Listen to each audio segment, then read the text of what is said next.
إن الحمد لله نحمده ونستعينه ونعوذ بالله من شرور أنفسنا وسيئات أعمالنا.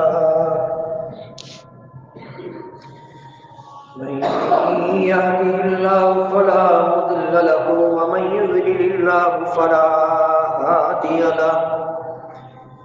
أشهد أن لا إله إلا الله وحده لا شريك له وأشهد أن محمدًا عبده ورسوله صلى الله عليه وسلم. أما بعد فإن خير الحديث كتاب الله وخير الهدي هدي محمد صلى الله عليه وسلم وشر الأمور محدثاتها وكل محدثة بدعة وكل بدعة ضلالة وكل ضلالة في النار.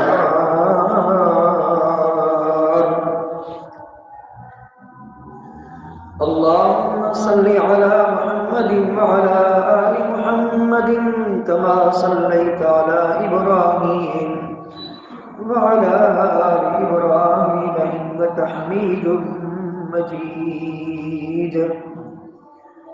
اللهم بارك على محمد وعلى آل محمد كما باركت على إبراهيم وعلى آل إبراهيم إنك حميد مجيد. أعوذ بالله من الشيطان الرجيم. بسم الله الرحمن الرحيم. يا أيها الناس اتقوا ربكم الذي خلقكم من نفس واحدة وخلق منها زوجها وبث منهما رجالا كثيرا ونساء واتقوا الله الذي تساءلون به والأرحام إن الله كان عليكم رقيبا.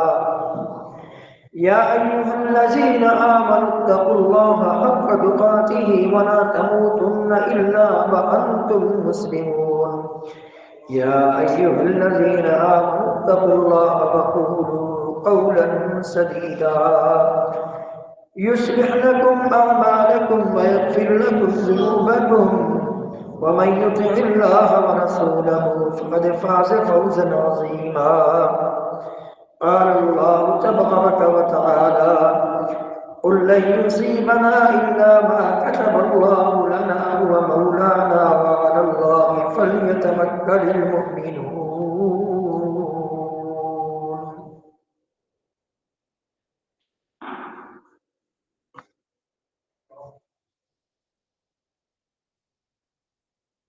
گزشتہ ہفتے ایک بہت بڑا سانحہ اور حادثہ رونما ہوا، سب ساتھی جانتے ہیں۔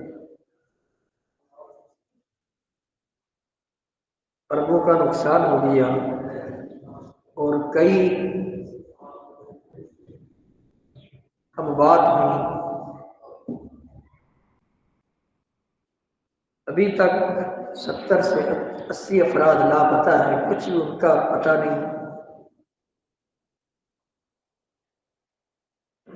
ان کی شناخت ہو سکتی ہے، بعد میں نہیں ہو سکتی، اللہ ہی بہتر جانتا ہے۔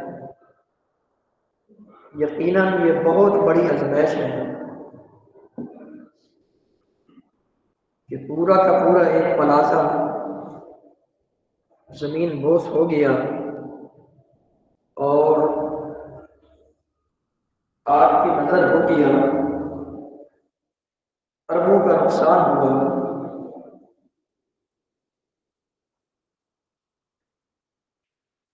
یہ بہت بڑی تکلیف اور دکھ کی بات ہے۔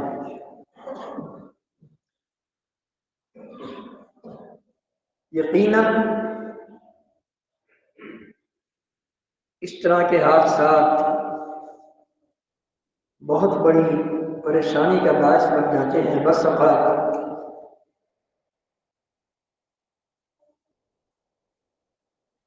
اللہ تعالیٰ سے ہمیں چاہیے کہ ہم ہر وقت عافیت کا سوال کرتے رہیں، اس سے سلامتی مانگتے رہیں، دین کی اور دنیا کی۔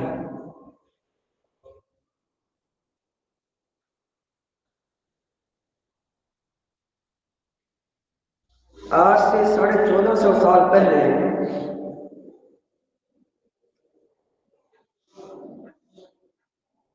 سن 3 ہجری غزوہ احد کے موقع پر 70 صحابہ شہید ہوئے۔ بہت بڑی پریشانی کا سامنا کرنا پڑا اہل ایمان کو، صحابہ کرام کو، مسلمانوں کو۔ خود نبی کریم صلی اللہ علیہ وسلم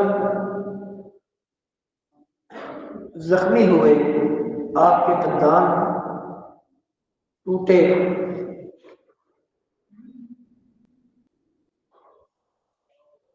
اس وقت بھی بہت بڑی پریشانی کا سامنا کرنا پڑا اہل ایمان کو۔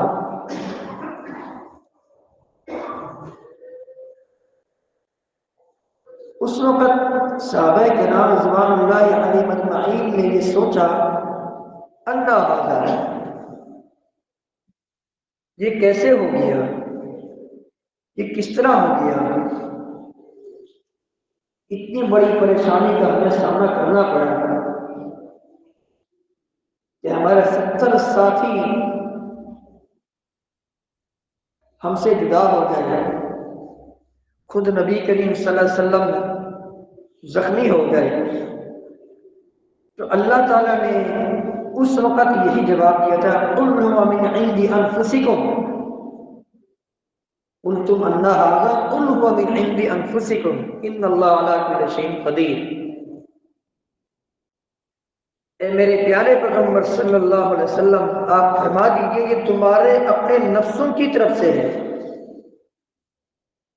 یہ تمہاری غلطی کی وجہ سے ہے، تم سے ایک خطا ہو گئی، غلطی ہو گئی۔ وہ غلطی کیا تھی کہ نبی کریم صلی اللہ علیہ وسلم نے 70-80 صحابہ کو ایک درے پر کھڑا کیا اور ان سے آپ نے فرمایا کہ جب تک میں تمہیں نہ بولوں اس وقت تک تم نے یہاں سے ہٹنا نہیں۔ وہاں سے کافروں کے دوبارہ حملہ کرنے کا اندیشہ تھا۔ جب جنگ ختم ہو گئی، جو صحابہ کرام ان کے علاوہ جو جنگ میں شریک تھے وہ مال غنیمت جمع کرنے لگے۔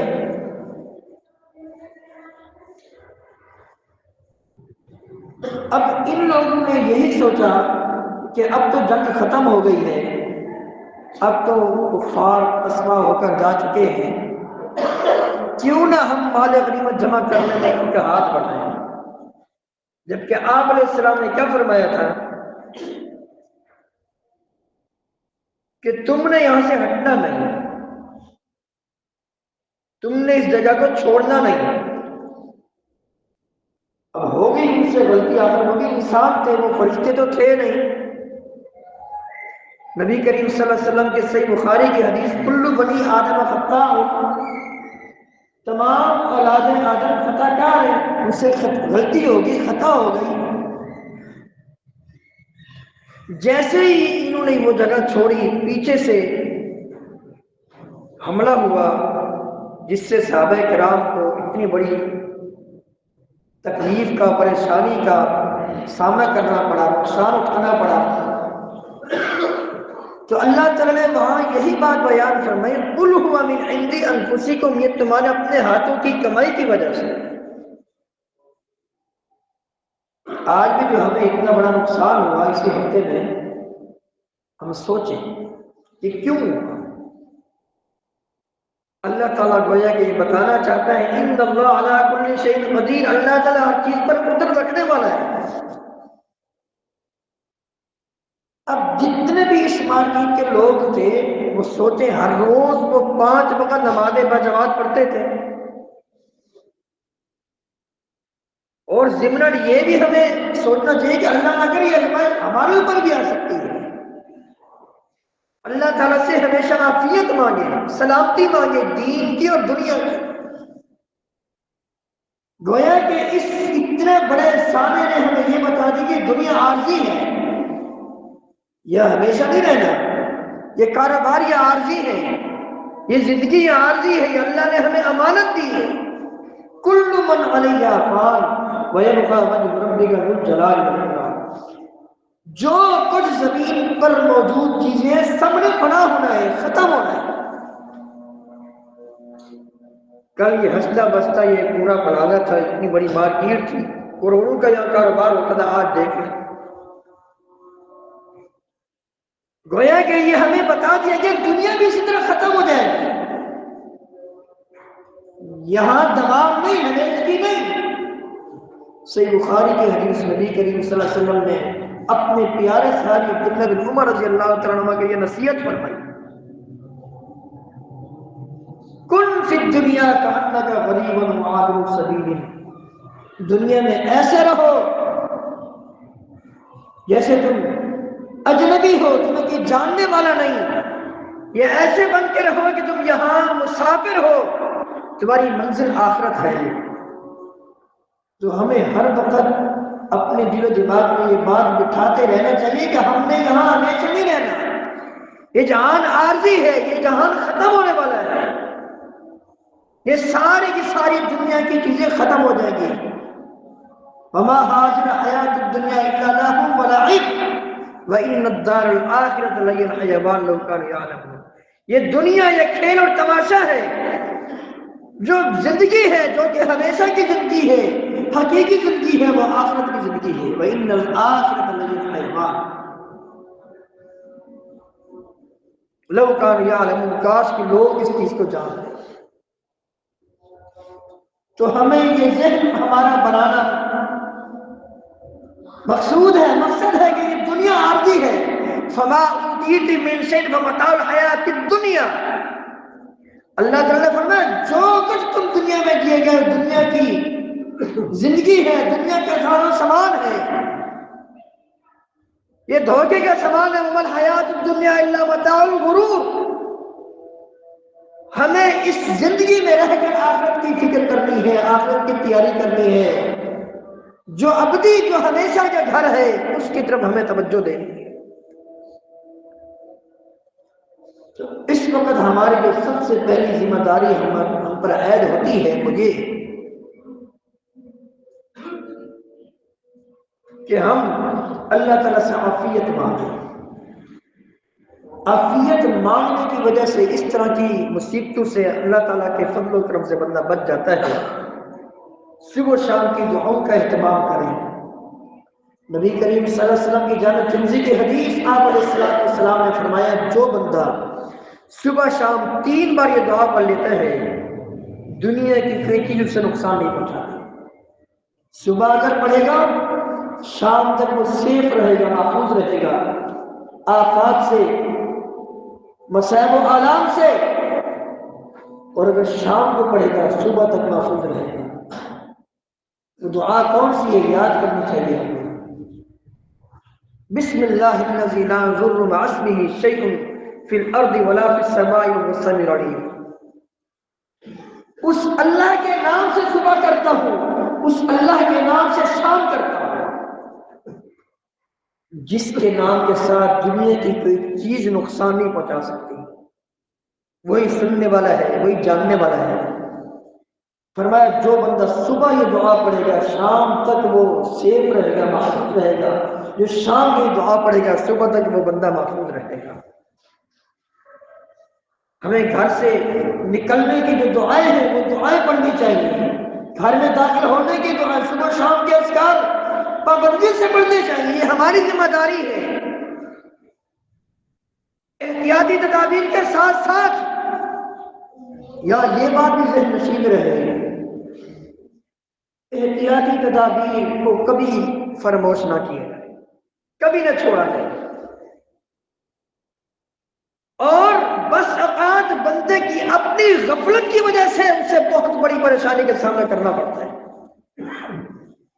2 حدیثیں، ایک صحیح مسلم کی حدیث، امام الانبیاء علیہ السلام نے فرمایا رات کو سوتے وقت آگ جلا کر نہیں سویا کرو، آگ جلا کر نہیں سویا کرو۔ کتنے حادثات ایسے ہو چکے ہیں، ہیٹر جلا کے سوتے ہیں سردی کے موسم میں، پتہ چلتا پورا گھر آپ کی نظر ہوگی پوری فیملی کے افراد اللہ نہ کرے دنیا سے چلے گئے، کیوں؟ فرمایا چوہیا، اس دور کی بات ہے، آج سے 1450 سال پہلے، چوہیا یہ ایک شرارتی ایک جانور ہے، چھوٹا سا جانور ہے، شرارتی ہے۔ فرمایا چوہیا، آگ کیونکہ اس وقت دیے جلائے جاتے تھے، مٹی کے تیل میں دیے جلائے جاتے تھے، آج سے آپ 50-60 سال پہلے چلے جائیں جب بجلی نہیں ہوتی تھی اس وقت دیے جلائے جاتے تھے۔ چوہیا جو ہے دھویا، وہ اس دیے کی یہ جو رسی ہوتی ہے اس کو لے کر پورے گھر میں آگ لگا دیتی ہے۔ اس وجہ سے آپ نے فرمایا رات کو سونے سے پہلے آگ بجھا کے سویا کرو، آگ جلا کے نہیں سویا کرو۔ یہ ہے احتیاطی تدابیر اختیار کرنا۔ دوسری حدیث، امام الانبیاء علیہ السلام کے پاس ایک شخص آیا، وہ جس سواری پر اونٹ پر آیا تھا، اونٹ باہر کھڑا کیا، اس کو باندھا نہیں، ایسے ہی آ گیا، اور آپ علیہ السلام سے آ کر گیا میں اللہ پر توکل کرتا ہوں۔ نبی کریم صلی اللہ علیہ وسلم اونٹ باندھا ہے؟ اس نے کہا نہیں۔ آپ نے فرمایا جاؤ پہلے اس کو باندھ کر آؤ پھر اللہ پر توکل کرو۔ تو احتیاطی تدابیر اختیار کرنا ضروری ہے۔ بس اوقات کیا کرتے ہیں ہم لوگ، ہماری کم عقلی یا کم علمی ندانی، جب بھی نقصان ہو جاتا ہے تقدیر کے پلے ڈال دیتے ہیں۔ نہیں، پہلے آپ خود احتیاطی تدابیر اختیار کریں، دعائیں پڑھیں، سیفٹی لیں، اس کے بعد اللہ تعالیٰ پر توکل کریں۔ ایسا تو نہیں ہے ایک بندہ جا رہا ہے، اب وہ روڈ کے درمیان کھڑا ہوا ہے، اب وہ یہ چاہتا ہے حادثے کا شکار نہ ہو، یہ کیسے ہو سکتا ہے؟ نہیں، میرا اللہ پر توکل ہے، تو بے وقوفی ہے۔ آپ روڈ کے درمیان کھڑے ہوئے ہیں، ٹریفک کی آمد و رفت ہے، آپ وہاں درمیان میں کھڑے ہو کر کہہ رہے ہیں میرا اللہ پر توکل ہے، نہیں، یہ توکل کا آپ نے مذاق بنا دیا۔ پہلے احتیاطی تدابیر اختیار کریں، صبح شام کے اذکار پڑھیں، اللہ کا ذکر کریں، اس کے بعد اللہ تعالیٰ پر توکل کریں۔ اس کے بعد اگر اللہ نہ کرے کہ نقصان ہو جائے تو تب بولے قدر اللہ ما شاء فعل۔ اسی طرح ایک اور چیز ہمیں اختیار کرنی ہے جو کہ انتہائی ضروری ہے، وہ ہے اللہ کی عبادت۔ اللہ کی عبادت کرنی ہے۔ سنن ابن ماجہ کی صحیح سند کے ساتھ حدیث ہے، نبی کریم صلی اللہ علیہ وسلم نے فرمایا اس سانے کا جو شکار ہوئے، اربوں کے جن کے نقصانات ہوئے، کروڑوں کے نقصانات ہوئے، اب وہ فقر و فاقے میں مبتلا ہو گئے، اب وہ روڈوں پر آ گئے، کل کو جن کے کاروبار عروج پر تھے، کروڑوں میں کھیلتے تھے، آج دیکھ لیں کیا ان کی حالت ہے۔ یہ ایسا کیوں ہوتا ہے؟ اسی کی وجہ بتائی جا رہی ہے اس حدیث میں۔ اللہ تعالیٰ فرماتا ہے، حدیث قدسی ہے، یبن آدم، اے آدم کے بیٹے، تفرغ لعبادتی اشد فقرک، میری عبادت کے لیے ٹائم نکال، وقت نکال۔ اگر تو ٹائم نکالے گا، وقت نکالے گا، فقر و فاقے سے تجھے بے پرواہ کر دوں گا۔ تیرا فقر و فاقہ، تیری فقیری، تیری محتاجی، تیری غربت، تیری مسکینی ختم کر دوں گا۔ وَإِلَّا، اگر تم نے ایسا نہ کیا، اگر تم نے ایسا نہ کیا، تیری آنکھوں کا فقر و فاقے میں بھر دوں گا، سارا دن، حتیٰ کہ 24 گھنٹے کمائے گا، ہر روز رات دن کمائے گا، پھر بھی تیرا فقر و فاقہ ختم نہیں ہوگا۔ تو اس سالے کے بعد ہمیں اپنا بھی جائزہ لینا ہے۔ یہ جو آج ابھی اس سے پہلے دن گزرا ہے، جمعہ کا دن، جو ابھی جن کے کاروبار ختم ہو گیا، جن کے اربوں کے کروڑوں کے نقصانات ہوئے، ان کو جائزہ لینا، ہم نے کل کے دن جمعہ بھی پڑھا تھا یا نہیں پڑھا تھا؟ ہم نے نمازوں کی پابندی کی یا نہیں کی؟ اپنے بھی جائزہ لیں۔ حاسبوا قبل ان تحاسبوا، آپ علیہ السلام نے فرمایا اپنا محاسبہ کریں اس سے پہلے کہ تمہارا محاسبہ کیا جائے۔ تو ہمیں غور و فکر کرنا ہوگا، ہم نے اللہ کی عبادت کی، فرائض واجبات کی پابندی کی، اور جو اس مارکیٹ میں 2 نمبری کرنے والے تھے ان کو بھی سوچنا چاہیے کہ کب تک میں 2 نمبری کرتا رہوں گا، آخر کار آزمائش آگے اللہ کے پکڑا۔ یقیناً ہر جگہ کوئی نہ کوئی لوگ ہوتے جو دھوکہ دیتے ہیں، جو سود پر پیسے لیتے ہیں، سودی کاروبار کرتے ہیں، فراڈ کرتے ہیں، اصل چیز کے پیسے لے کر نقل چیز تھما دیتے ہیں، 2 نمبر کی تھما دیتے ہیں۔ جو اس طرح کے لوگ ہیں ان کو بھی غور و فکر کرنا چاہیے کہ ہماری یہ چیز ہمیشہ نہیں چلے گی، آخر کار اس چیز کی وجہ سے ہم پر کوئی نہ کوئی پریشانی آئے گی جو آ چکی۔ اس حوالے سے میں سوچ رہا ہوں، کیونکہ نبی کریم صلی اللہ علیہ وسلم کی صحیح مسلم کی حدیث، آپ علیہ السلام نے فرمایا من غش فلیس منی، جس نے دھوکہ دیا وہ ہم سے نہیں۔ اس مارکیٹ میں جو دھوکہ کرنے والے تھے ان کو بھی سوچنا چاہیے، یہ ان کے لیے بھی ایک طرح سے سبق ہے، درس ہے۔ اور جو جھوٹ بولنے والے تھے اس پورے کے پورے حال میں، اس پورے کے پورے پلازے میں، اور جو ابھی بھی جو مختلف علاقے میں مارکیٹ میں بیٹھ کر جھوٹ بولتے ہیں ان کو بھی سوچنا چاہیے، جیسے ان ہمارے بھائیوں پر آزمائش آئی ہم پر بھی آ سکتی ہے، اللہ یہ کہ ہم اپنی اصلاح کر لیں۔ صحیح بخاری کی حدیث، امام الانبیاء علیہ السلام نے فرمایا کاروبار کرنے والے جو شخص، تجارت کرنے والا، ایک خریدنے والا دوسرے بیچنے والا، اگر یہ دونوں جھوٹ بولتے ہیں اپنے سودا بیچنے میں، کاروبار میں جھوٹ بولتے ہیں، محقت برکت بیعہما، ان کی تجارت سے برکت کو اٹھا لیا جاتا ہے۔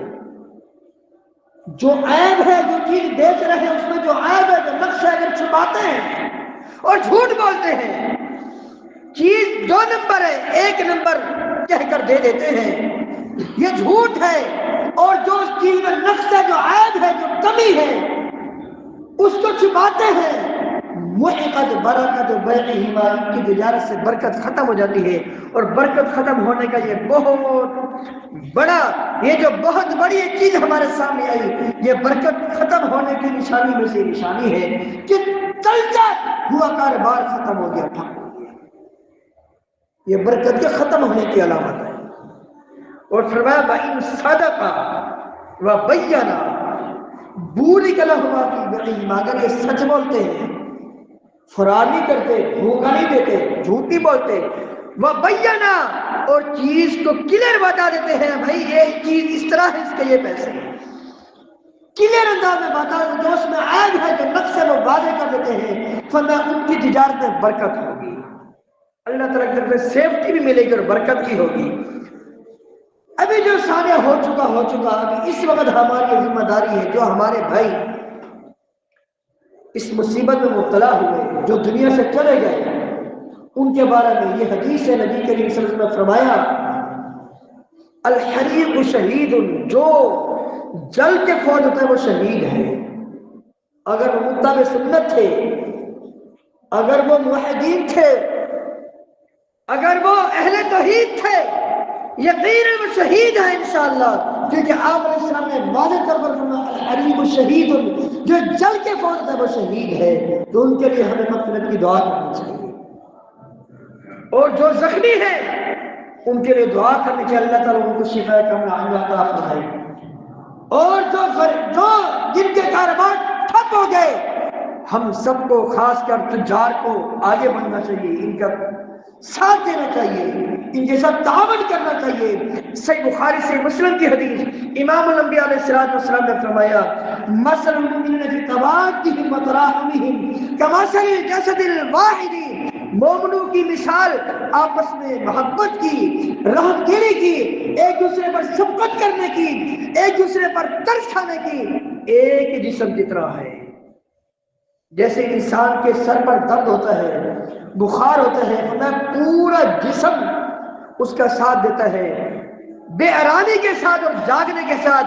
بیائی اسی طرح ہمیں بھی چاہیے کہ ہم اپنے بھائیوں کا ساتھ دیں، ان کے ساتھ تعاون کریں، ان کے کروڑوں کے کاروبار ٹھپ ہو گئے، آگے بڑھ کر ان کا ساتھ دیں۔ صحیح مسلم کی حدیث سے نبی کریم صلی اللہ علیہ وسلم نے فرمایا من کان فی حاجت اخیہ کان اللہ فی حاجتہ، جو اپنے بھائی کے کام میں لگا رہتا ہے اللہ تعالیٰ خود اس کا کام سدھار دیتا ہے۔ اس کے ساتھ ساتھ ہمیں ایک اور چیز کا اختیار کرنا چاہیے، جو کہ اللہ تعالیٰ پر توکل ہے، اللہ تعالیٰ پر بھروسہ ہے۔ جب بھی اللہ نہ کر کے مصیبت آ جائے، کہ پریشانی آ جائے، فوری اللہ تعالیٰ کی طرف رجوع کریں، اپنی اصلاح کی طرف توجہ دیں۔ جب یہ چند چیزیں اختیار کریں گے، انشاءاللہ عافیت میں رہیں گے، سلامتی میں رہیں گے۔ آخری بات کر کے بات ختم کرتا ہوں۔ اللہ تعالیٰ نے اس اتنے بڑے افسانے کے ذریعے جو ہمیں سبق دیا ہے، جو درس دیا ہے، وہ یہی ہے کہ اللہ تعالیٰ جسے نقصان پہنچانا چاہے اسے کوئی فائدہ نہیں پہنچا سکتا۔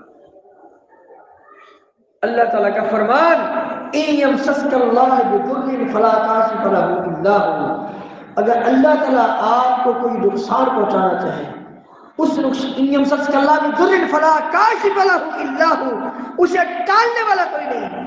پورے کراچی سے کتنی مشینری آئی اس بلادے کو بچانے کے لیے، کاروبار بچانے کے لیے، لیکن کچھ نہیں ہوا۔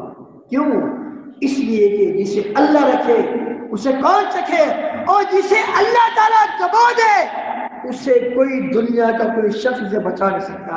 اِن یمسسک اللہ بضر فلا کاشف لہ الا هو، یہاں گویا کہ ہمیں درس توحید دیا گیا کہ لوگوں اپنے تعلقات اللہ کے ساتھ مضبوط کر لو، اللہ سے تعلقات قائم کر لو، اپنی اصلاح کی طرف توجہ دو، موحدین بن جاؤ۔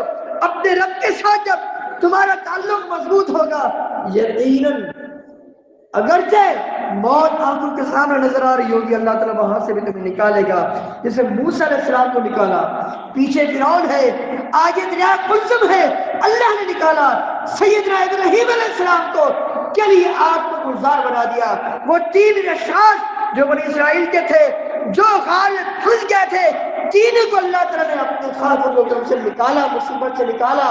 گویا کہ ہمارے لیے درس ہے کہ اگر ہمارا اپنے رب کے ساتھ تعلق مضبوط ہوگا، یقیناً اللہ تعالیٰ بڑی بڑی مصیبتوں سے بچائے گا، بڑی بڑی آفات سے بچائے گا، بڑے بڑے آلام سے، پریشانی سے اللہ تعالیٰ میں نکالے گا۔ اللہ تعالیٰ سے دعا ہے جو کچھ سنا سنایا اس کے مطابق ہم سب کو اپنی اپنی اصلاح کرنے کی توفیق عطا فرمائے۔ تو ضمن یہ بات ذہن نشید رہے، صبح شام کے اذکار کے اہتمام کیجیے، گھر میں جاتے ہوئے، گھر سے نکلتے ہوئے اذکار کے اہتمام کیجیے، دعاؤں کے اہتمام کیجیے۔ یہ روزمرہ کی دعائیں ہیں جو سیفٹی ہمیں دیتی ہے، ان چیزوں کا بندوبست کیجیے، ان دعاؤں کو یاد کیجیے، اپنے بچوں کو یاد کریے۔ انشاءاللہ اس کے بڑے بڑے ثمرات دنیا میں بھی ہوں گے اور آخرت میں بھی ان کے ثمرات ہمیں ملیں گے۔ اللہ تعالیٰ سے دعا ہے اللہ تعالیٰ اس حوالے سے ہم سب کو اپنی اصلاح کرنے کی توفیق عطا فرمائے۔ استغفر اللہ لی ولکم ولسائر المسلمین۔